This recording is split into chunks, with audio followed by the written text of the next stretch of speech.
жашоо эркинделеп болуп атат. Парламентте мурункудай кыйкырып өкүрүп сүйлөгөнгө может быть балким бир аз азайып кеткен, бирок Ош шаарында Лениндин айкелинин алынышы, азыркы жаштар көбү билбейт Ленин деген ким болгонун. жер суунун аттары бар, Ивановка, Петровка, Лебединовка, Овкалар эле көп.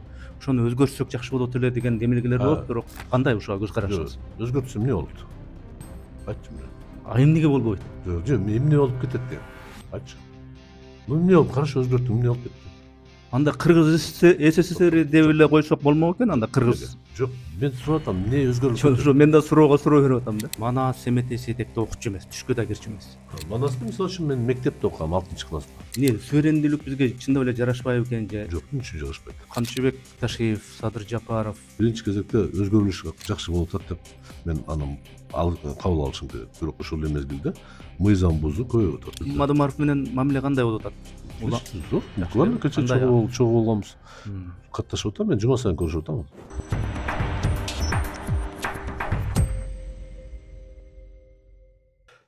Саламатсыздарбы урматтуу көрүүчүлөр, биздин Маектин подкасттын кезектеги коногу Исхак Масалиев. Кош келипсиз, саламатсызбы? Саламатсыздарбы. Мен эми көрүүчүлөргө сизди тааныштырып өтсөм, ар кандай муун бар, билген муун бар, билбеген муун бар дегендей, биздин ушул Маектин каарманы, мен жогоруда айтып өткөндөй, Исхак Масалиев. Исхак Масалиев ушул Кыргыз СССРдин тушундагы Компартиянын борбордук комитетинин биринчи катчысы. Азыркы муунга түшүнүктүү болуш үчүн ошол убактагы Кыргызстандын жетекчиси, мындайча айтканда президенти Абсамат Масалиевдин уулусуз. Жогорку кеңешке 5 ирет шайланган депутатсыз. Кыргызстандын Коммунисттер партиясынын көп жылдар бою жетектеп келесиз. Жогорку кеңештеги Бүтүн Кыргызстан фракциясынын лидерисиз. Баарын туура эле айттым. Кандайсыз анан, өзүңүздү кандай дегендей, мындай жөнөкөй айтканда, үйдө кандай? Эми эл катары деп айтсам, ошондой эле болот го, эл катары эле. Баягы жумушка барып атам, аракеттер жасап атам колумдан келгенче. Балким мурункудай ачуулук азайып кетиши мүмкүн, негизи бирок аракеттер мурункудай эле. Илгеркидей эле жогоруда отурганда. Ошо илгеркидей эле парламентте эркин сүйлөп, үйдө баягы балык чарба, көлмөдө эркин балык тутуп, жашоо эркин эле болуп атабы өзүңүз? Ошондой эле эркин болуп атат. Мен парламентте мурункудай кыйкырып өкүрүп сүйлөгөнгө может быть балким бир аз азайып кеткен, бирок айрым мыйзамдар боюнча, чечимдер боюнча пикир сураганда мен ачык. Бир топ менин кесиптештерим менен кандай айырмасы бар, мен каалагандай пикиримди айтам, каалагандай жагабы жакпай деген принципти кармабайм. Ошондуктан партиянын жетекчиси катары мен өзүбүздүн партиябыздан бир көз карашыбыз бар, ошону мен дайыма жеткенге аракет кылам да. Коомдо эмне болсо деле биз кандай пикирибизди көрсөтүп, элибизге жеткиришибиз керек. Баары тең эле бирдей эмес, баардын пикири бирдей болбойт. Бул турган иш, бул күткөн болуш керек. Бул эң жакшы өнүгө турган өлкөдө ар кандай пикирлер айтылыш керек. Ошондуктан ушул аракеттерди жасап атам. Мен сиз башынан айткандай, айрым жаштар үчүн бир кызыктай болот да, бул каяктагы бир улгайган киши ушундай иштеп атат. Улгайган дегени менен өзүнчө бир өзгөрүштөр бар. Негизи жумуш аракеттеримде уланта берем, эч кандай мындай радикалдуу өзгөрүү болуп, принципти өзгөрткөн же көз карашын өзгөрткөн болгон эмес да. Баягы Темирди кызуусунда дегендей, мына актуалдуу болуп атат, Ош шаарында Лениндин айкелинин алынышы. Ушул окуяга сиздин көз карашыңыз? Биринчиден, мен аны Лениндин атына, Лениндин өзүнүн образына ар кандай киши ар кандай пикири болушу мүмкүн. Азыркы жаштар көбү билбейт Ленин деген ким болгонун. Ал эми 60-тан ашкандар, 50-ден ашкандар, алар көбү түшүнүктөр бар да. Биздин пикирибиз боюнча, коммунисттердин пикири боюнча, тарыхчылардын пикири боюнча, Ленин, Сталин уюштурган мамлекет, СССР деген мамлекет, ушул мамлекет Кыргыз үчүн чексиз кандай бир жакшылык алып келген да. Кыргыз калкы сакталып калды. Кыргыз мамлекеттүүлүккө пайдубал түзүлүп калды. Азыркы биз жашап аткан жер чектөөсү бул СССР мезгилдеги Кыргыз автономия Кыргыз республикасы, кийин Кыргыз автономия социалисттик республика болуп союздук, кийинчерээк 36-жылы Кыргыз социалисттик советтик республика болуп, ошонун негизинде биз ушул мамлекет болуп Түшүнүктүү. сакталдык. Демек, ошол себептен мен жеке пикирим боюнча идеологически бул туура эмес болду. Бишкектеги Борбордук аянттагы Лениндин айкелинин артка жылдырышына дагы сиз кандай каршы болдуңуз Ошол беле? мезгил, конечно, албетте биз каршы болгонбуз. Биз ошол жерде, ошол мезгилде Танаев премьер-министр болгондо, Абсамат Масалевич баш болуп барып тең аянтка чыгып, Каршы болупсуз. Демек, азыр ошол бирок ошо каршылык Борбордук болгонго аянтта турган ошол жерде Манастын айкели орнотулду, Лениндин айкели Тарых музейинин артына жылды. Андан эмне өзгөрүп кетти? Ошол жерге коммунисттер ошол жерге деле барып мен сизге түшүндүрүп берем. гүл коюп атат да. Ошто же болбосо Бишкекте Лениндин айкели тийбестен ошо тура бериш керек беле? Кеп Ленинде деле эмес. Ошо 73 жыл советтик жашоону азыркы жетектеген адамдар жокко чыгарабыз деген аракеттер болуп атат. Кыргыз тили боюнча тийип кетели. Көбү түшүнбөй атат. Мына латиница көтөрүлдү деп. Эмне максат менен максат? Латиница, кириллица эмне айырмасы бар? Көп деле жок да. Биз араб тили менен да жазган, араб шрифт менен жазганбыз деле, латиница менен жазганбыз, азыр кириллица менен жазып атабыз. Эми кайра өтөбүз. Эгерде биз кириллица өтө турган болсок, биз 73 жылдагы тарыхыбызды окуй албай кала турган муунду өстүрөбүз да. Эмне керек? Ошондуктан кеп андай эмес. Кайсы тил менен, главное, эгерде билсең мамлекеттик тилди, мына сүйлөгөнүбүз бирдей эле өзгөрүлбөйт ал. Ал эми жазылганы, окулганы балким башкача болгон. Бирок аны кайтып барганга мен түшүнбөйм. Бул деген бул жалпы коомчулукта болуп аткан кадамдар. 73 жылдык советтик тарыхты унуткусу келет. Бирок ошол эле мезгилде Усубалиев, Разаков, Абдыкадыров, мурунку жетекчилерде Жусуп Абдрахманов аларды унуткусу келбейт. Латын арабине боюнча менин пикирим өткөн туура деген менин жеке пикирим бар. Бирок сиздин пикириңиз азыр маанилүү, анткени сиз конок катары чакылдырыңыз. Өзүңүздүн пикириңизди айтыңыз. Эми мурдагы эле арип боюнча калса анын эмне айырмасы болмок депчи. Бирок биздин темабыздан четтебейли, эми идеологиялык жагына өтөлү. Советтер Союзу талкалаган ыдыраганда ГКЧП окуясында мына Советтер Союзу ыдырады деген ошондой окуя болгондо сиз каякта элеңиз ошол учурда? Жана ошону кандай кабыл алдыңыз? Деги эле ушул Советтер Союзу ыдыраганын кандай кабыл алдыңыз? 1991-жылы мен Ош областтык ички иштер бөлүмү башкармалыгында кызмат кылып аткам да. Анан ошол жерде Москвада окуя болгондо Горбачев Крымга качып кетип, как будто арестте болгондой.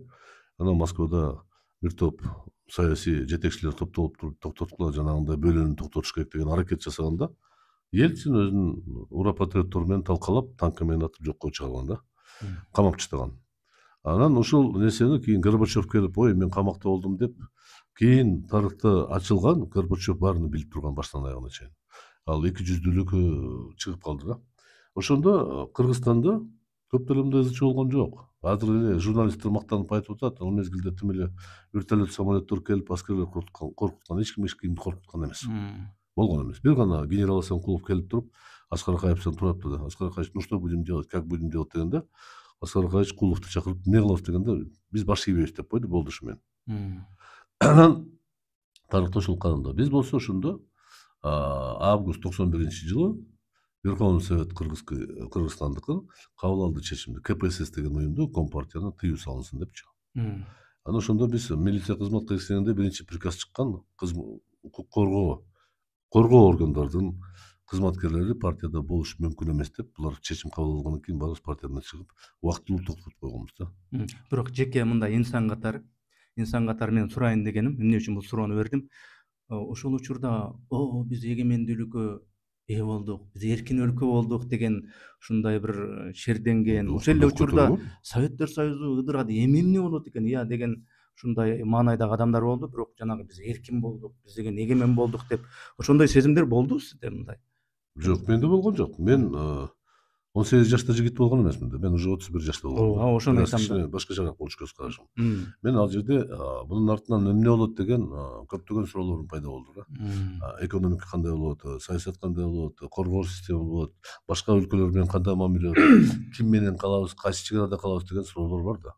Анан кийинчерээк президенттер жолугуп, сүйлөшүп, жана 91-жылы келишимдер түзгөндөн кийин бираз түшүнүктүү болуп калды. Башынан түшүнүксүз болгон. Эң негизги, мисалы үчүн ушул идеология маселеси. Бир идеологияны жокко чыгарып, коммунисттик идеологияны, анын ордуна эмне болот? Биздики мусулман мамлекет болуп калат же атеист мамлекет же баягы система кандай болот экен, кимге кандай тарбиялат, ушундай көптөгөн суроолорго мен жооп таба албадым ошол мезгилде. Сиз пионер болгонсуз, комсомол болгонсуз, студент кезде партбилетиңиз бар. ыргытып ийген эмессиз. Жок, эч качан ыргыткан жокмун. Биз 91-жылы приказга ылайыктуу убактылуу токтотконбуз. Анан 1998-жылы коргоо органдарынан кеткенден кийин мен эртеси күнү партияда кайра жандандырдым мүчөлүгүмдү. Партбилетти алдым. Анан бир айга чейин ал КПСС тыюу салгандан кийин биз Кыргызстан коммунисттер партиясы түшкөндөн кийин мен кайра жандандырып мүчөлүгүмдү. Бүгүнкү күнгө чейин бир эле партияда мүчөмүн. Бул мындай көнүмүш суроо болушу мүмкүн. Советтер Союзунун ошол идеологиясынын ошо 70 жыл бою жашап, анан кийин талкаланышынын себеби эмне деп ойлойсуз? Ошол ички системанын мүчүлүштүгүнөн, ошол идеологиянын ошол жашоого ылайыкташып жашап кете албастыгынын себеби эмне деп ойлойсуз? Анткени биринчиден идеологияда эмес. Мындай болуп атат да. Албетте, советтик мезгилдеги жетиштиктер аябай көп. Аны мен 100 жыл айтсам деле, дагы эле айтып атат деп. Мен аны айтпай эле коеюн. Жетиштиктер тегеректи карап көргүлө. Биз жашаган шаарда, биз жашаган республикада биз иштеткен жакыркы жылдарга чейин иштеткен завод фабрикалар ушу советтик мезгилде курулган. Кыргызстан, мен бир жылы музейде барганда 1900-жылдардагы сүрөттөрдү көрдүм да, Кыргызстандын 1900-жылдар. Андан кийин ага чейин бир жылы бир Афганистанга баргам. Ошол айылдар Кыргызстан ошол акыбалда 100 жыл мурда болчу эле. 73 жылда биз өнүккөн өлкөгө айланып кеттик. Бул турган иш. Биздин калкыбыз 2 миллиондон бир аз ашык болсо, биздин калкыбыз 6 миллион менен биз эгемендүүлүккө чыктык. Бул баары бир жакшылыктын белгиси. Андай болсо деле бизде билим берүү, бекер билим берүү, денибиз саламаттык сактоо, жумуш баары тең болчу. Сиз айткандай жана ура деп сүйүнгөн жап-жаш балдарга кон туура, эгемендүүлүк керек, биз эме өнүгүп кетебиз, биз манас биздин ураныбыз, ал айтканынан нерсе биз аткарышыбыз керек деп. Бирок эмнегедир 21-кылымда 25-жылы мына күнүгө силердин берген массалык маалымат каражаттарды карасак, зордук, зомбулук, сый урмат жоготуп кетип, менен тырышкан жап-жаш жигиттер сен кимсиң деп, энең деп сүйлөшүп атат. Бул эмне? Ошого биз аракет кылып ушу эгемендүүлүктүн жакшы нерсеси жок. Демек бул биз эмнени жоготтук? Биз бир гана нерсе жок. Биз билимди жоготтук, илимди жоготтук, тарбияны жоготтук. Себеби буга да түшүнүк бар да. Эгерде экономика талкаланган мезгилде миллиондогон биздин мигранттар, жаш балдарыбыз чуркап барып иштеп, 10 жыл иштеп келип, алардын балдары төрөт. Тарбиясы жок да ал балдардын. Кантип чоңойгон алар? Ошондой эгемендик алганда, пайыздык жагынан алганда биздин утушубуз көп болдубу же утулушубуз көп болду мындай? Конечно, утулушубуз, биз мамлекет пайда болду, маселе жок бул жерде. Буну мен тарыхта мындай да, тарыхта биз кайтара албайбыз эчтекени. Өткөн деген жаштыкты кайтара албайбыз. Болгон нерсе болгондой. Болор иш болду да. Жакшы нерселер жакшы. Эң жакшы эгемендүүлүк болгон. Мисалы, Күрт деген калк бар. 70 миллион деп айтышат. Өзүнүн мамлекети жок. Уйгур деген калк бар. Өзүнүн мамлекети жок. Көптөгөн ушундай улуттар бар. Дунган деген улуттар бар, бизден көбүрөөк. Өзүнүн мамлекети жок. Ошондуктан биз ага сыймыктанабыз, эч качан ага мен шек келтире албайм. Ал эми ким башкарган, эмне максат менен башкарган, азыр түшүнүктүү болуп атат. Ошол мезгилдеги жетекчилер эмне менен байып кетти? Өмүр бою мамлекеттик кызматта иштеп кантип байып кетти алар? Кантип завод фабрикалар менчикте өтүп кетти? Кантип мектептердин имараттары, садиктердин имараттары менчикке өтүп кетти? Ушул нерсеге бүгүн бир аз ачылып атат, кайтарылып атат.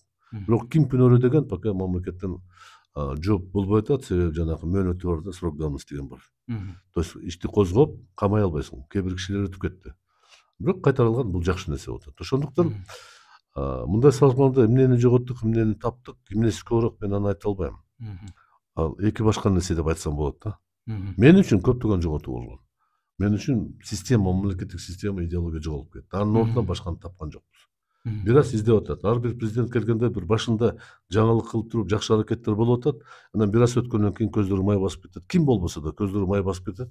Мен өзүм билемдикке көңүл буруп кетет, болду. Ушу мен ал Кудай менен тең киши. Анын башына күндүн нуру тийип атат. Бизге окшош эмес ал. Бизден 100 эсе алыс көрөт, алдын көрөт деген ишеним пайда болуп калат. Биринчи кезекте өзүндө, Анан тегереги ошого кызмат кыла баштайт да. Советтер Союзу учурунда бүт баары эле чылкы эле жаман болчу, эч бир пайдасын көргөн жокпуз дегенде бир беткейлик болуп калат. Ошол эле учурда эгемендүүлүктү алдык, адеп аклак, мораль, улууну сыйлоо жоголуп атат дегенде ал бир топ кемчиликтердин бирөөсү гана деп ойлойм.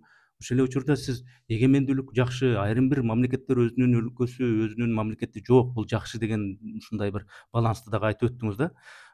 Ушул жагынан алганда сиз айта аласызбы Советтер Союзу учурундагы негизги 3 кемчиликти? Биринчиден Советтик Союзда мындай деп айтсак, бул идеологический мындай катуу талап болчу да. Баягы жалган отчеттор, жалган пландар Жок, деген. ага жетебиз. Биринчи бул идеология жагына силер, айрыкча силер демократ журналисттер айткандай, сөз эркиндиги жок болду деп айтсак болот эле да. Айрым учурда чектөө болчу. Салыштырмалуу. Бирок мына 25-жылы Кыргызстан эмне айырмасы бар? Сен кесиптештериң камакта отурат го. Эмне үчүн? Постко бирөөнү сындаган үчүн. Эмнеси айырмасы бар? Эч кандай айырмасы жок. Тескерисинче хуже. Себеби канча журналисттер советтик мезгилде Абсамат Масалович 6 жыл секретарь болгондо канча журналист жоопко тартылган? Бирөө да эмес. Бир да журналист тартылган эмес. Эми андай болгону менен Исхага Кечирип коесуз. журналисттер деп атасыз, бирок Азыр эркиндик кабыл үчүн, суверендик үчүн күрөшүп келген, ар кайсы режимди күрөшүп келген айрым адамдарга татыктуу баасы берилип, кайсыдыр бир бийлик келип, аларды элчи кылып, Элчи кылгандар да бар. ал Элчи болгондар да бар. Бирок бул эмне жаманбы? Жок, жакшы. Жакшы. Бирок мындай тандамай деген болуп атат да. Сен мени мактап койдуң, сен элчи болуп барасың. Сен мени сындап койдуң, сен камакка барасың. Ушул жакшыбы? Эмне Мен айырмасы? айтканым осмондай, бир кемчилиги мен айтып атам го, советтик мезгилде ушул ашыкча идеологиялык басым болуп, балким айрым жарандарыбыз оюну ойлогондой ойлорун айта албай жүргөн деп. Ушундай болгон кемчилик. Аны эгерде бирөө кыйшык сүйлөп койсо, аны партиялык комитетке чакырып, эгер коммунист болбосо, көзөмөлгө алып, кичине аны менен сүйлөшчү эле. Камак болбойт эле, бирок сүйлөшүп, андай кылбагын, сен бизди жамандаба, биз аракеттер жасап атабыз. Баары кайталанып атат да. Ошондуктан бул кемчилик деп эсептейм. Мен эми баягы жалган отчетторду айтып атам. Жалган Бул башка. аз нерсени көп өткөн. Жок, андай болгон эмес. Болгон да. Жок, кийин убакыт көрсөттү. Убакыт көрсөттү. Мына Хлопково делде Телмен Глянда өзбөктөрдү аябай шерменде кылып жамандабады беле. Кийин текшерүү болгондо калып турбайбы көбү? Чынында болгон. Ал эми приписка албетте болгон. Кылмыш эч качан жоголбойт, кылмыш дайыма болот. Айрыкча материалдык байлыктарды жасаган жерде албетте болот кылмышкер. Бизде деле көптөгөн жылына камалчу эле. 1100 киши жылына кыргыз СССРде камалат эле. Кылмышкерлер да. Негизи где-то 2 миллион 800 миң кылмыш иш СССР боюнча козголот эле. Жылына. Баары тең эле баягы кылмыш уурулар эмес. Анын арасында көптөгөн жанагы экономикада уурдаган коррупцияга малынгандар болчу да. Ошондуктан бул балким ашыкча көзөмөлдөө экономиканы бир аз жылдырууга жол берген жок. Ошондуктан жана Горбачев перестройка деп давайте легкую промышленность жана обслуживание тейлөө кызматына менчик өткөрөбүз дегенде жакшы болчу деп коет да. Себеби мен эсимде бар, советтик мезгилде мен милиция кызматта иштегем. Ошондо подпольный цехтер болчу да, жашыруун. Цехтерде көйнөктөр тикчи, джинсы тикчи, аны сатат эле. Алар айрыкча кавказдык улуттар жакшы көрөт эле ошондойлорду. Иштеп акча табат эле. Кийин ошону жарыкка чыгарып туруп, Горбачев учурда келгиле цехтерди ачкыла дегенде башталып кетти. Анан эгерде ошол менен кетсе, балким биз Кытайга окшоп өнүгүп кете берет элек. Жана баардык мамлекетте турган стратегиялык тармактарга өтүп кеттик менчиктештирүүгө. Себеби ал жерде байлык көп да. Ошентип жанагы мейлер баары тең бай болуп кетти Россияда. Бизде андай байлыктар болгон эмес. Бирок биз ошону жоготкондо анын Кыргызстан кандай десек деле биз көз каранды болгонбуз, экономикабызчы. Көз каранды. Биздин көптөгөн фабрика заводдор Россиядагы сырьёго байланган болчу. Анан биз өндүргөн айыл чарба продукцияны биз Россияга жөнөтүп, СССРге жалпы кампага төгүп иш кылчубуз. Анан бизге акча берилмек. Кийин баары айрылып кеткенде бизде жана заводдорго сырьёну алып келип сатпаш керек экен, кымбат экен. Биз өстүргөн пахтаны сатыш керек экен. Керек эмес экен, биздики бир аз арзаныраак, сапаты начарыраак. Ошентип азыр пахта деле жок бизде, жана комбинаттарда иштебей калды. Ошондуктан бул чоң трагедия эмес, биз чоң жоготууларга алып келди да. СССР ыдырашычы. Ошондуктан мен ойлоп атам, азыркыга чейин ишенип атам, бир аз башка жол болчу эле. Ошон үчүн жана Кытайды айтып Кытайдын жолу дедиңизби? эле. Кытайды Мамлекеттик капитализм деген түшүнүк бар да. 70 жыл бою ошол идеология Советтер Союзунда ошол идеология негедир кыйрады. Анын себептери эми көп айта берсе. Ошол эле учурда ошол эле коммунисттик система бар Кытай башкача жол менен кетти.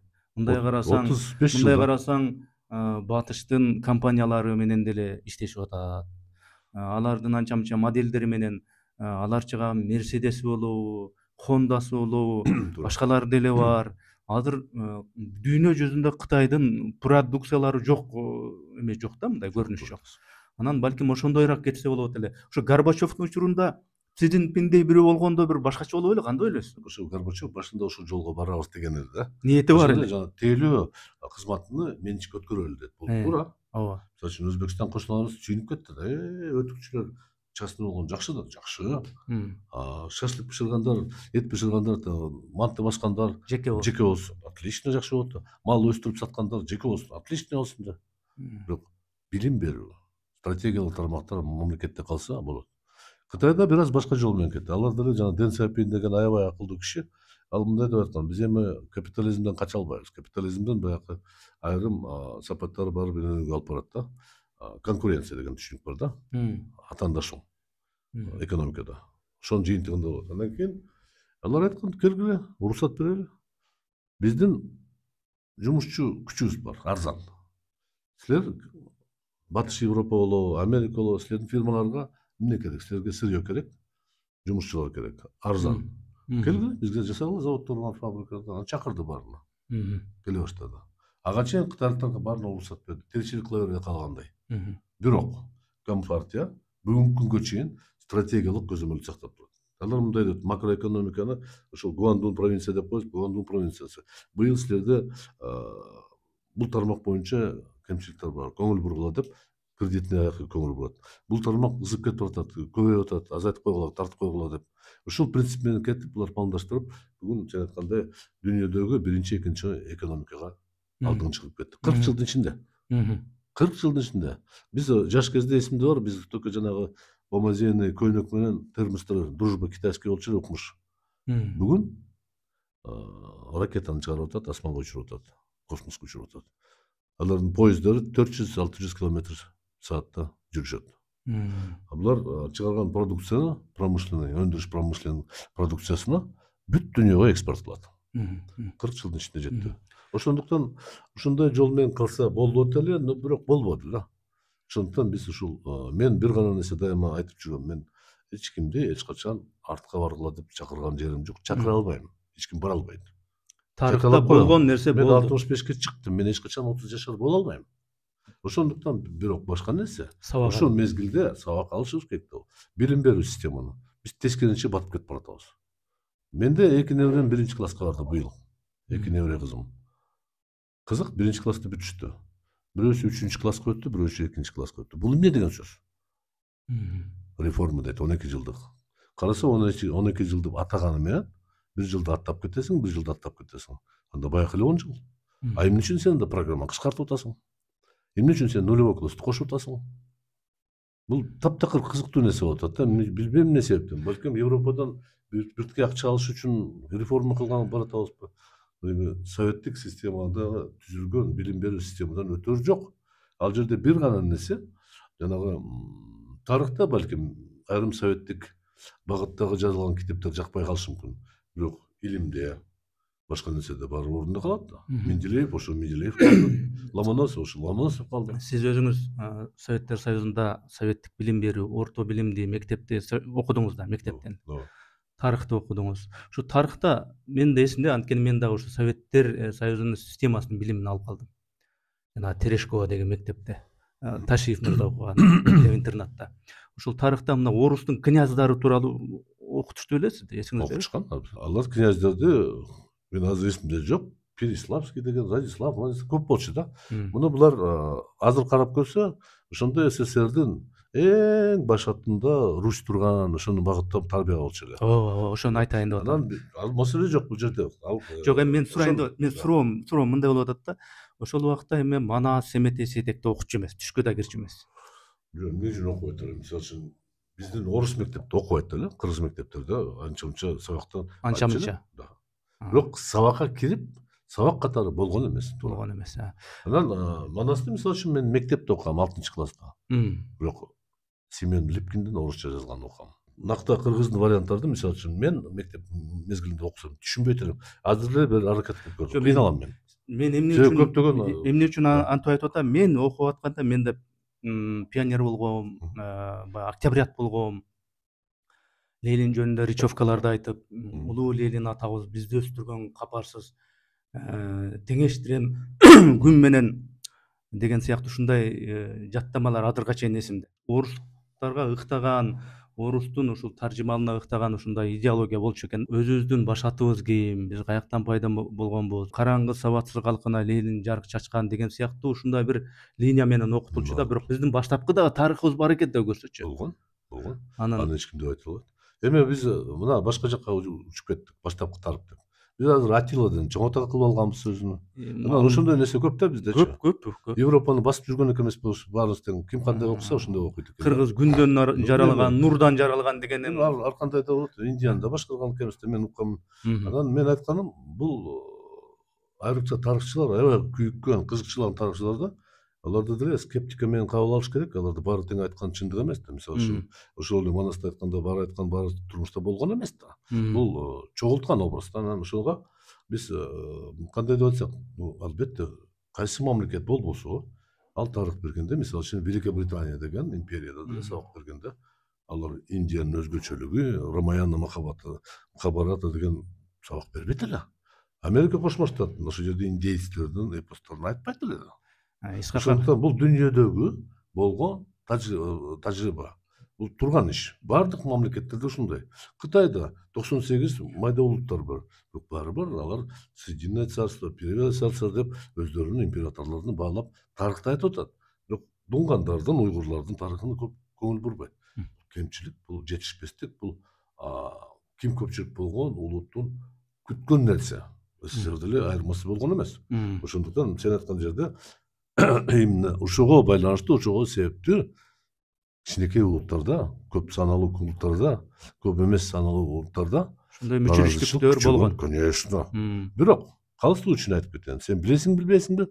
Кыргыз СССРинде Нарын областында дело производства кыргыз тилинде болчу, партиялык. Аны эч ким айтпай атат да. Кыргыз тилинде Нарын областтык партиянын комитети бүт чекити түргө чейин кыргыз тилинде дело производства жүргүзгөндө. Жыйналыш, мындай маселе каралдык, мындай карадык, мындай чечим кабыл алдык. Жанагы суроону мен эмне үчүн берип атам? Исхак ага. Ошондуктан бул ошол эле Ленин атабызды баштадык. Жакында бир тарыхчы айтты. Биздин жетекчилер биринчи жолукканда Лениндин биринчи суроосу болгон. Силер канча пайыз болсоңор кыргыздар? 90% дегенде эмне үчүн өзүңөрдүн тилиңерди иштетпей атасыңар дейт. Эмне үчүн орусча сүйлөп атасыңар деп. Ленин айткан болчу. Силер мамлекеттик өзүңөрдүн тилиңерди өнүктүрүшүңөр деп ал көз карашы түз болчу да. Ал эми жанакы бүт Россиядан келип, башка мамлекеттер, башка республикадан келгендер каалайбызбы, биз башка тилде сүйлөшөбүз, орус тилде. Тажиктерден келип бияка биз орусча сүйлөшөбүз, армяндар келсе орусча сүйлөбүз. Татарын келсе деле кээде орусча сүйлөп калып, ушинтип борбор, чоң промышленность борборлор ушундай болуп калды. Ал эми айылда, кичинип койсуз, Нарында кыргыз тил илгертен бери болчу, баштан бери болчу. Жанагы суроону мен эмне үчүн бердим Исхак ага? Кыргызстан өзүбүздүн башатыбызга кайталы, улуттук баалуулуктар, улуттук бир нерселерибизге кайталы деген менен өзүбүздүн иденттүүлүгүбүздү тааныйлы, Советтер Союзуна баягы кул мүнөздүк, кайра СССРди эңсебейли деген менен ошол эле учурда өзүбүздү таппай эле келебиз. Андан көрө экономикалык жактан деле чамабыз чаап экен. Андан көрө ушул Россияга кошулуп эле ушинтип эле өнүкпөйлү деген ойду дагы айткандар болду да. Эмне суверендүүлүк бизге чындап эле жарашпайбы экен же? Жок, эмне үчүн жарашпайт? Орусияга кошулуп өнүгөлү дегенге кандай? Жок, мен бир нерсе айткым келип атат. Болот. Эмнеге кошулсак деле, ал деле убакыт келсе, балким экономика же шарт болсо, кошулуп да кетиши мүмкүн. Аны айта албайт эч ким. Эгер коркунуч болсо, кошулуп да кетиши мүмкүн. Аны мына Акылбек Жапаров бир жолу эми ал башка себептен айткан, мен аны эми сындасам деле, бирок мен аны түшүндүм. Ал айткан ар бир облусту бир мамлекетке бекитип койсок, алар өндүрөбүз келген акча ошол жака түшсүн деген маанинде айтты. Анын тескерисинче патриоттор кыйкыра баштады, сен сатып атасың деп. Ал саткан эмес. Ал айткан, Япониядан келген акчалар пускай Баткен областына түшсүн. Аны япондорго берели, өзүңөр кургула, мектептерди баарын куруп бергиле. Баары бир грант берип атасыңар да. Россия жардам берсе, Россия шефке алсын дегендей. Полонча областка да. Бул эми биз уурдап кетебиз деген жарыялаган сөз да. Биз эгерде жалпы кампага кошсок, жайылып кетиши мүмкүн. Эгерде мындай кылсак деген, бул жаман эмес ой болчу. Бирок аны жаманаттуу кылып коюшту, кошулабыз деп. Мен аны айта албайм. Бир гана аргумент бар. Мен дайыма айтат, сен Орусга болушасың, Россияга болушасың. Мен эмне кылайын? 1 миллион мен балдарым ошол жакта жүрсө. Мен эмне кылам дагы? Да алар тепкилеп атат. Чмосун чыгарып жөрмөп атат. Мен бирок аны каршы пикирди айтып атам. Өзүм кесиптеш депутат Госдумага айтып атам, аны токтоткула, андай болбойт. Бирок баары бир 1 миллион калкыбыз ушул жерде иштеп атат. Менин туугандарым иштеп атат. Менин агаларым балдары иштеп атат, неберелери иштеп атат. Мен ошондуктан Россияны жамандап, аз болгонсу мен да жамандап турсам, алардын акыбалы кандай болот? Кандай 2,5 миллиард жыл сайын алар акча которуп атат. Демек Орусияны аргасыздан жакшы дешке. Аргасыздан, муну сен тандаган жоксуң, мен тандаган жокмун, балдар өздөрү тандады. Эмнеге себептир? Менталитет жакыныраак окшойт, мен билбейм. Орус тили бизге жакыныраак окшойт. Эмне үчүн Кытайда эмес? Эмне үчүн Индияда эмес? Эмне үчүн Америкада эмес? Эми Америка азыр көбөйүп атат, бирок алысыраак, кымбатыраак. Алар бирөө 50 миңде 5 миңдин айырмасы жок. Көбөйсө көбөй берсин да. Бирок эң негизги кыргыздар чет өлкөгө барып иштегенде бул жакшынын белгиси эмес. Биз өзүбүздө жумуш орундорду табышыбыз керек да. Буга бизде маселе дагы бар. Курулуш. Байкадыңызбы? Индустар, пакистандыктар, бангладештер келип иштеп атат бизде курулуштарда. Өзбекстандан келип үйлөр салып атат.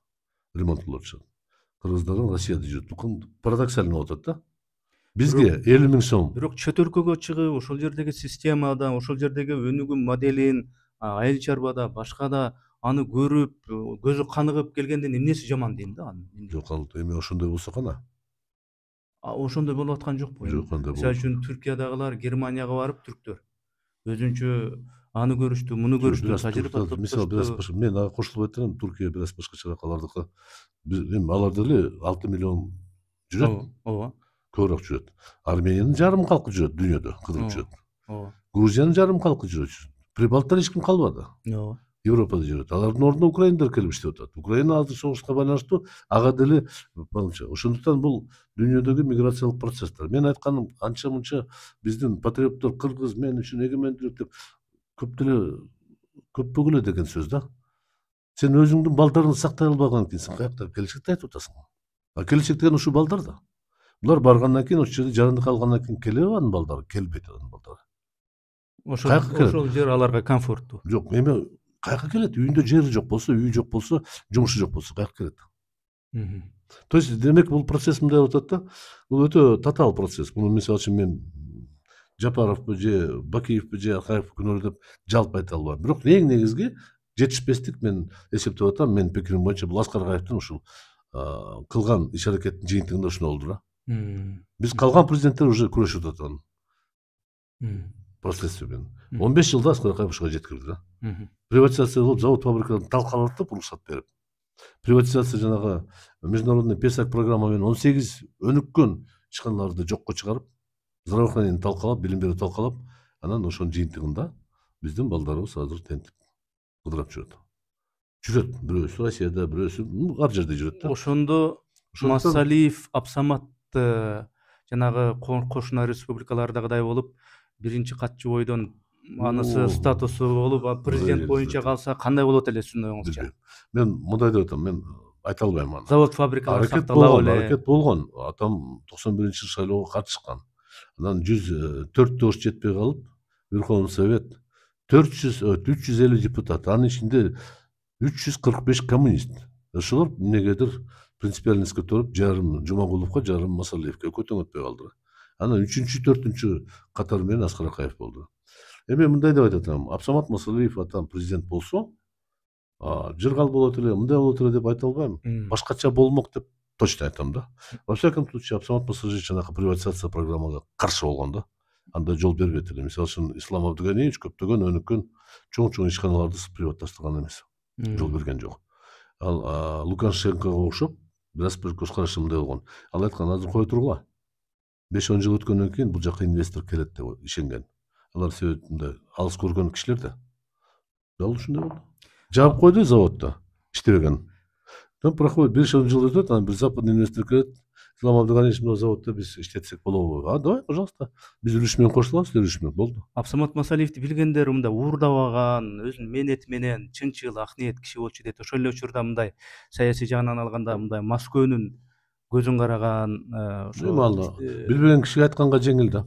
Билбеген киши айта берет, Москвадан корккон, эчтеке жасай албайт.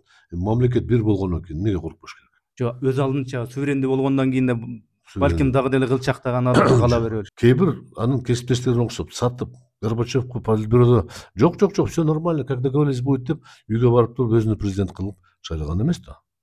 Бул алдоо деп айтылат, кандай десеңер да. Ошону Нурсултан Абишевич, Ислам Абдыганиевич политбюро заседание болгондо айтылган да. Тут готовится президент. Не, что вы деп болгон да. А үйгө барып шайланышты. Кантип айтылат мына?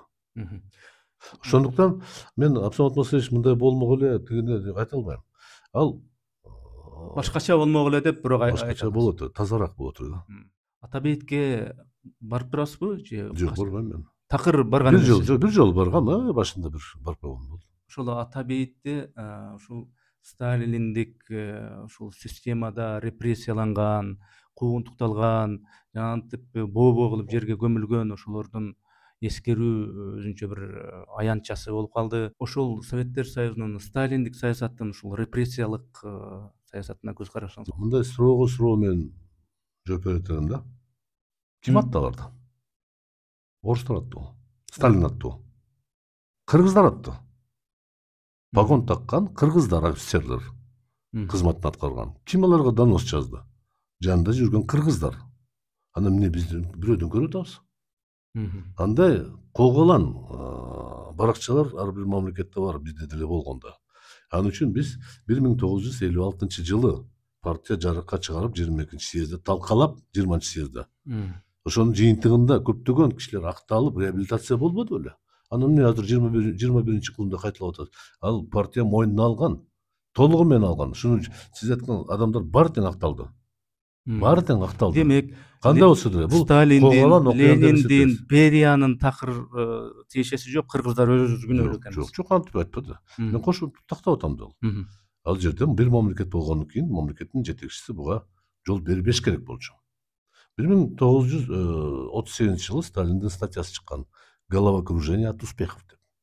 То есть аша чаптыңар деп директива берген Сталин. Именно ушул нерселерге жазып айткан. Токтоткула андайлар. Бөрк ал десе баш алган саясат. Бөрк ал деген баш алган саясат. Токтоткула деп ал тескеринче. Мисалы үчүн Хрущев Украинада талкалап баарына кырылышка уруксат берип атканда Сталиндин сөзү бар. Уймите этого дурака, пусть перестанет деп аткан. Аны эч ким айтпай атат. Бирок Сталин жетекчи болгондуктан мамлекетте болгон баардык туура эмес иштерге ал жоопкерчиликтүү болот. Ошондуктан ага баа берилген. Ал эми экинчиси, мисалы үчүн сиз айткандай аткарылышы бул Сталин келип аткан жок эч кимди. Сталин тизмени бекиткен эмес. Бирок айрым биздин жетекчилерди Сталин тааныйт эле. Жок дегенде токтотуп кой деп айтса болот эле. Но тарыхта мындай болот. Эгерде биз тарыхыбызда 38-37 жылдары болгон, ошол жерде коюлган 140 150 киши сөөгү табылган, ал өтө койгон окуялар болгон, жаман окуялар болгон, ал тарых ордуна койгон. Анан эми ушул кишилер 20-жылдары басмачылар менен күрөшкөн. Биз бүгүн азыр ушул басмачыларды актап атабыз. Кандай түшүнсөк болот? Басмачы деле бир улуттук боштондук кыймыл деп атат. Ооба, улуттук баатырлар болуп чыга келбедиби басмачылар? Бир значит, алар менен Кулатов, алар менен ошол биздин Абдрахманов баары күрөшүп жүрүшкөн, Исабеков күрөшүп жүрүшкөн. Эми аларды акташ керек. Как же так? Мен айтканым, Сталиндин фигурасын мен көп китеп окугам Сталин жөнүндө. Көптөгөн калыптарды мен кабыл албайм. Мисалы үчүн жанагы репрессия боюнча Сталин жалпы принципте турган. Биз душмандарды издеп, душмандарды жок кылышыбыз керек. Айрыкча оор ушул мезгилдеги акыбал. Германия менен согуш болот деп ал билген. Анан жана 39-жылы келишим түзүп, ал убактылуу отсрочка алып, Дарданан деп алганда. Ошондуктан ошол мезгилде ким саткын, ким чыныгы патриот аны айта албайт. Ежов анын өкүлдөрү жерлерде болчу. Анан көптөгөн кызыктуу нерсе чыгып атат азыр. Ал жерде айрым биздин кыргыз жигиттери болгон экен. Көпчүлүк сөзсүз менен еврейлер көп болчу экен ушул карательный органдардачы. Анан бир кат менен жетиштүү болчу эле. Бирөө жазды, бул тиги Американы угуп атат андай болду деп. Сурак кантип мынтпей эле дароо эле түз эле, бир эле кат менен, тоголок кат менен. Тоголок кат менен Айданды сыктап коюшту. Тоголок кат менен Аскар Атамбаев учурунда бир кат менен бир министрди камап коюшкан. То есть мен ошондо чыдабай айттым, биздин тарыхыбыздан өткөн токтоткула. Колдон кармамайынча уур эмес. Демек ар кайсы системада өзүбүздөн кеткен кемчиликтер, одоночулуктар. Биринчиден, эмне үчүн ошол 38-30 жылдары деле баары кол чаап туруп, туура туруп деп атат.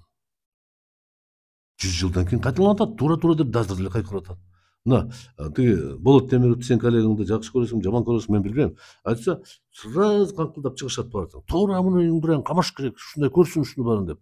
Атамбаевди кече эле мактап жүргөндөр бүгүн камап атат. Бакиевди кече кызмат кылып аткандар бүгүн шыбап атат. Мына Камчыбек Ташиев, Садыр Жапаров убагында ошол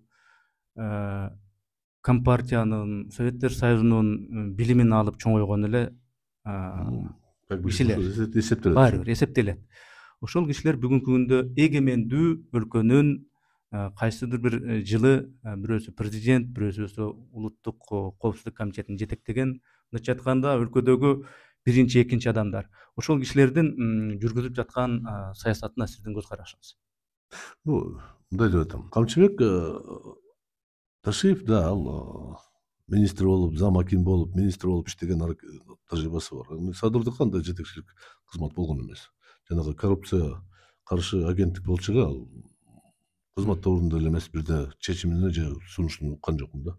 Эми мындай тагдыр экен да. Булар октябрь 20-жылы Пешенекен кандай бир күчтөрдүн аракети менен, өздөрүнүн аракети менен төргө чыгышты.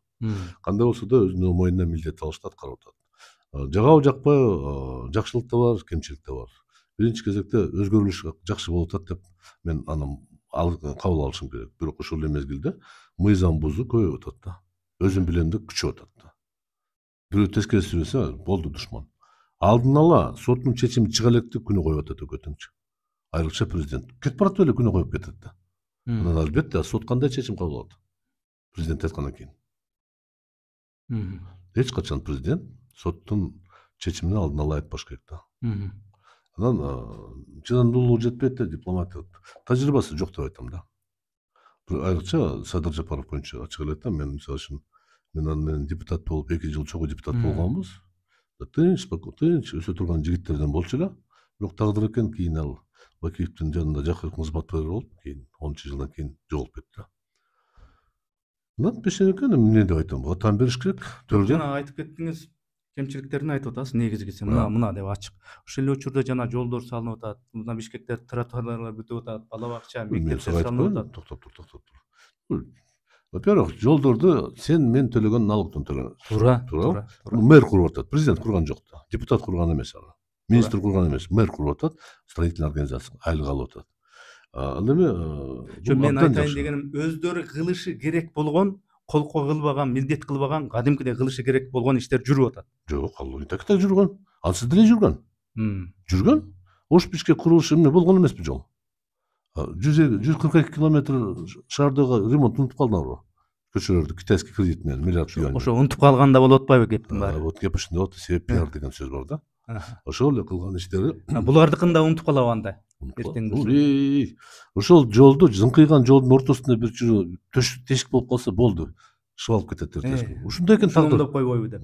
Ушунда оңдой албай койду депчи. Же жанагы биз жолдорду зыңкыйтып, Байтик Батыр баарына жол кылды. Кармашык стоянкалар жок кылып койду. Азыр ар бир водитель сөгүнүп атат да. Зыңкыйган асфальт жолду күз күнү көрбөй атат. Бирок мындай мен машина кая коем деп сөгүнүп атат да. Ушуга жеткиришти деп. Ошондуктан бул ар нерсенин эки жагы бар да. Бирок пиар күчтүү барат. Мына мэр күнүгө каяка барса көрсөтүп атат. Министр транспортто каяка барса көрсөтүп атат. Президент каяка барса футбол тебеби, лыжа тебеби, сууга түшөбү же жол текшереби, пиар.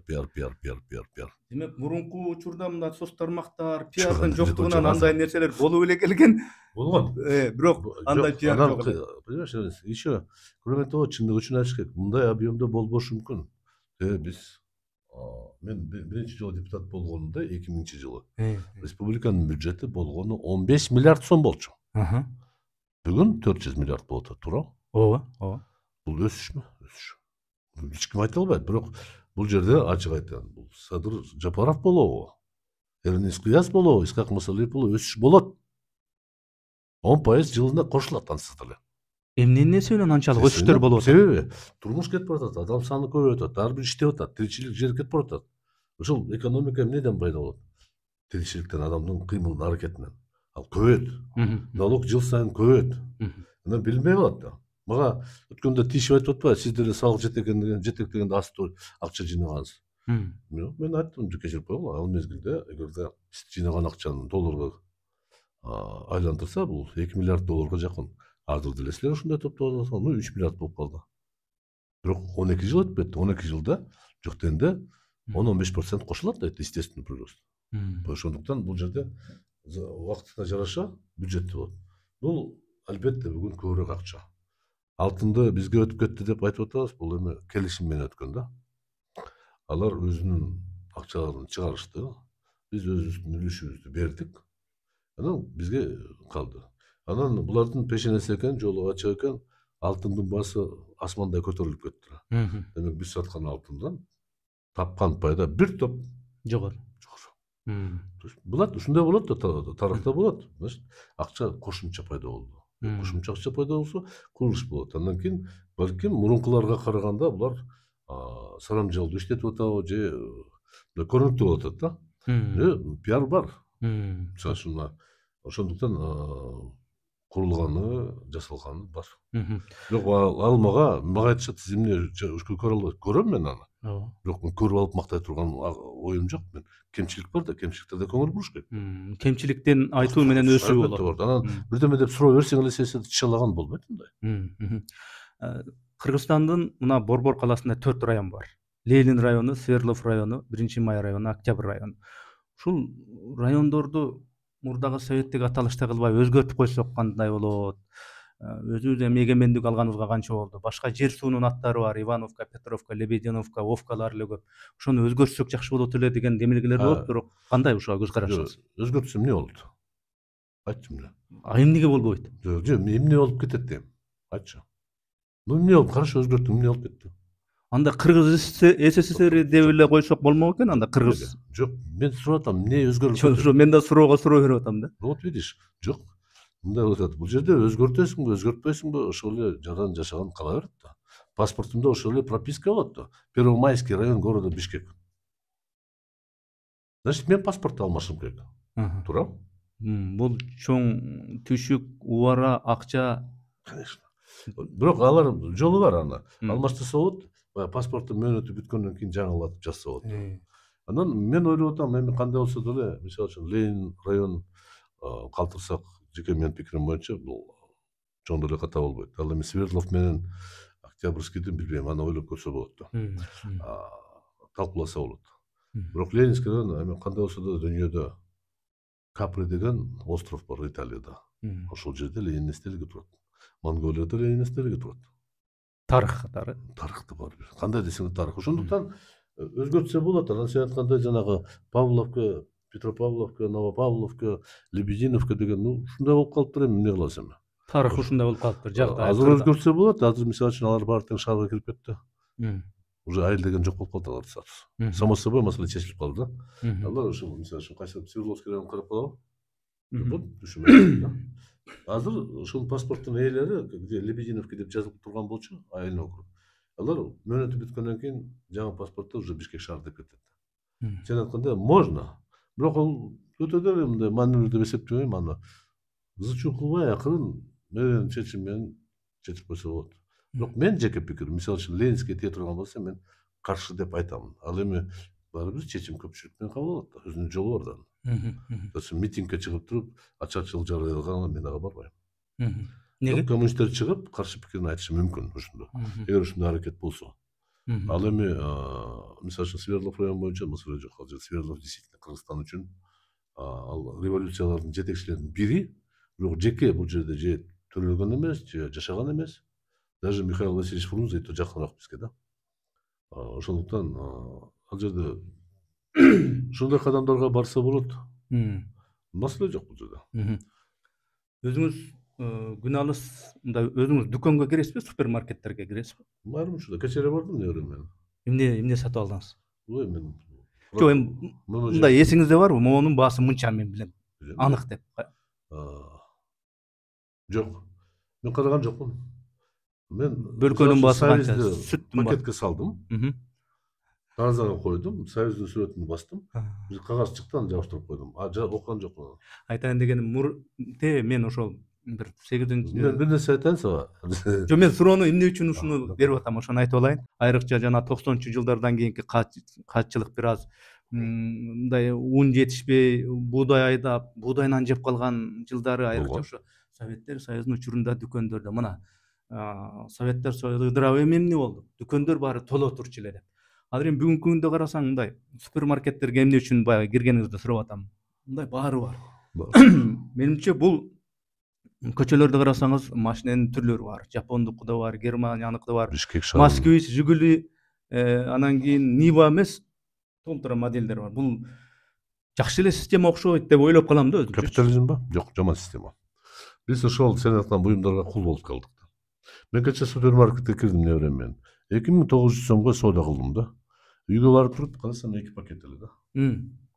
Аябай баары кымбаттап кетти. Кымбат. 2 пакет эчтеке деле алгандай болгон эмесмин да. Анан келип айттым, хозяйка дедим, мурда биз 3000 сомго 4 пакет болчу эле десем, ушундай болчу дейт. Мен да предметтердин башында мен тилекке каршы уят эчтеке жок. Автоматика бар экен да. Мен айттым го, Союзду мындай салдым, таразага койдум, 1 кило 58 грамм чыкты. Бир бурчтан кагаз чыкты, жабыштырып койдум. Самообслуживание, ошол бир жагы жакшы. Бирок бул жерде бир балекат бар экен да. Компьютер эсептегенде биз автоматически таза деп эсептейбиз да. Анан булар айтып атат, жок, бул жерде жазылган баасы менен компьютерден чыккан баасы айырмалашы мүмкүн дейт да. Айрыкча чоң супермаркеттерде бир-эки жолу болгон. Ошондуктан биз бүгүн туура айтасың, дүкөндөрдө эмне гана жок. Бирок 80% жегенде зыян бул.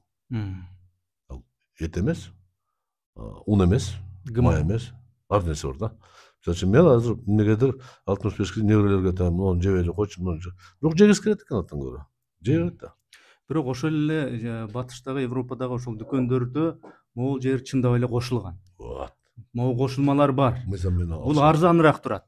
Органик заттар бул деген кымбат турат кыйла. Ошону ачык айтса, анда бизде жарым рынок чатак болот да. Себеби биз пока ушул деңгээлге жете элекпиз да өнүгүүчү.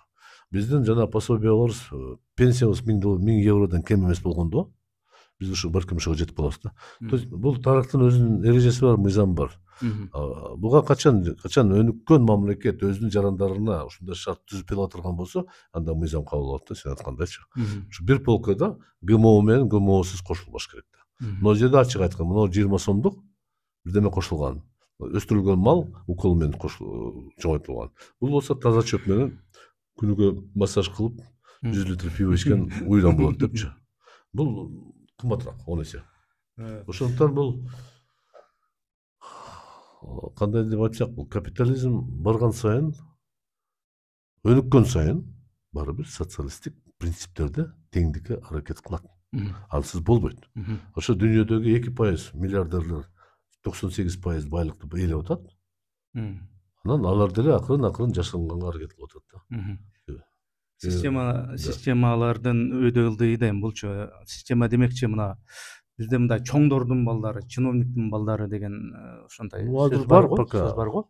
Эми сиз дагы убагында эми ошол чоңдун баласы болосуз. Чоңдун баласы. Анан ушу биздин классташтар менен эле, куракташтар менен өзүнчө сүйлөшүп калабыз да. Бирөө чоңдун баласы болгон экен. Ал айтат, мен ушу элде жок жынсы бизде бар болчу дейт. Элде жок импорттук нерсени биз алчубуз дейт.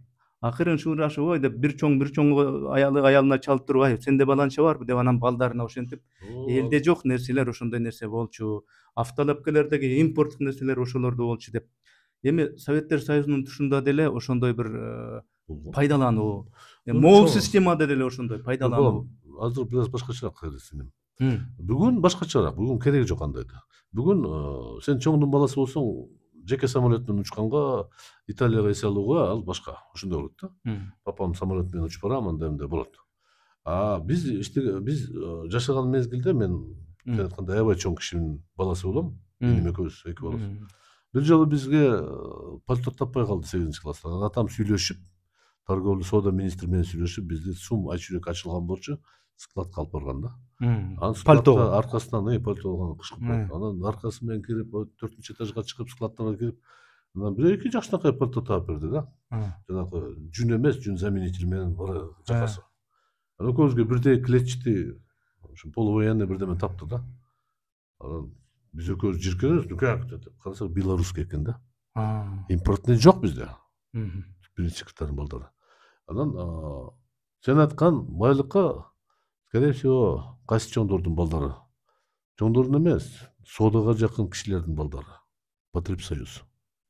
Соода борбор, завмак, ошолордуку болот. Анан партиялык уюмда ким ушул тармакты тейлеген? Көзөмөлдөө. Ошолор. Абсамат Масарович өзү шахтер, горняк ал. Ошондон бизде андай проблема болгон эмес. Бир жылы жактан биринчи секретарь болгондо Япониядан бир жактан соода катуу ачылып кетип, көп келген болчу да. Джинсовый комплект болчу да. Куртка менен джинс. Чын эле эч кимде жок болчу.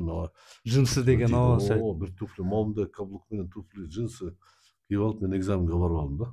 Анан ошо эжеке жини келип, как тебе не стыдно, ты на экзамен в джинсах пришел деп 2 коюп чыган да мага. 6 ай тапшырып жүргөм ошол экзаменди. Кийин айтат, ошондо сен дейт, мен аябай жиним келген дейт. Эч кимде жок, сен келип алып джинсовый костюм менен отурасың дейт. Бул аз болгонсу бутуңа салып, эчтекени билбейсиң, ич окуган эмессиң дейт. Да.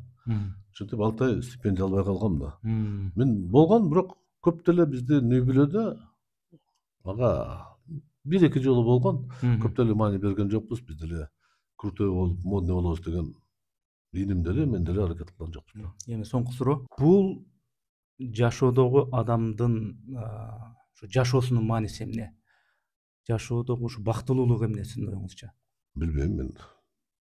Балким сен балдарың аман болсо, нерелериң жакшынакай күлүп ойносо, үйдөгүлөрүң, аялың, жубаяң аман болсо, болбосо, ушул наверное бакыттуу алай го. Эң негизги сен жумушка барып, жумуштан көңүлүң ток болуп келсең, жасаган ишиң, мисалы үчүн мына эрмектенип өзүң бош убакытта кылган ишиң сага ыраазычылык алып келсе, балким ушул бакыт. Бирок бул баары тең ишке ашпайт. Эгерде жашаган өлкөңдө тынчылык болбосо да. Балким мен уже жашыма карата тынчылыкка көбүрөөк көңүл бура баштадым. Бул балким. Бирок айландырып баары бир тынчылык керек экен да. Тынчтык керек экен. Ошондуктан коомчулукта түшүнбөстүк азайыш керек деп ойлоп атам да. Ар кандай пикир болушу мүмкүн, ага чыдаш керек. Ошого билбейм, мына эмки жылы биздин мөөнөтүбүз бүтөт. Шайлоонун 5 жылкы депутат болдум. Мен көңүлүм ток, мен ыраазымын деп 100 жолу ыраазымын. Элиме да ыраазымын 5 жыл мен депутат шайлаганыма. Негизи мен ушул тагдыр экен, ушундай үй бүлөдө төрөлүп, чоңоюп, тарбия алып. Ата бала бир жолу депутат болгон, биз экөөбүз болгонбуз да. Исхак Масалиев, Абсамат Масалиев. Бир жолу кат жазганмын. Урматтуу Абсамат Масалиевич, сиздин карооңузга баланча мыйзамдын долбоору жөнөтүлөт. Атаңызга жазып атат. Сунуш пикирлер болсо, жазып жибериңиз. Урматтуу менен Исхак Масалиев деп. Себеби мен эл өкүлдөр жыйынында комитеттин төрагасынын орун басары. Атам ону карап коюңуз деп жазбайсызбы? Жок, атам болсо мыйзам чыгаруучу жыйында комитеттин төрагасы. Мен комитеттин төрагасы, комитеттин атынан. Анан кечинде барсам, атам күлөт, дейт, апасы кара дейт, мага дейт указание берип атат дейт. Сунуштарыңыз болсо бериңиз деп. Ошондой. Мен ошого аябай ыраазымын. Мен ойлоп атам, балким дагы бир нерсе бардыр. Точно мен айта алам, байлык бийлик эмес да бул. Адамды ыраазы кыла турган. Эң негизгиси мамиле, адамдар болгон мамиле. Албетте, мамиле да. Адахан Чыдаш керек да. Мадумаров менен мамиле кандай болуп атат? Зор. Жакшы Буквально белем. кече Кандай чогуу болгонбуз. Катташып атам, мен жума сайын көрүшүп атам. Ал жөнөкөй партиянын лидери. Ошол партия аркылуу чогуу биз аракеттерди бириктирип, азыр кызмат кылып атабыз да. Аны мен дайыма ачык жүрөм, аны мыйзамсыз жоопко тартылган, аны бошотуш керек болчу. Ну, бул деле убактылуу да. Көрөбүз кам. Рахмат, анда Сага да ийгилик. келип атайын ушу биздин азыр подкаст деген сөз ушундай термин кичине болуп кетти, тренд болуп кетти. Кыргыздын сөзү менен айтканда маекке келип өзүңүздүн ачык пикирлериңизди өлкө жетекчилигине, деги эле экономикага, саясатка, Советтер Союзуна, Ленин айкелине өзүңүздүн ачык пикириңизди билдириңиз. Чоң рахмат сизге. Сага да ийгилик болсун.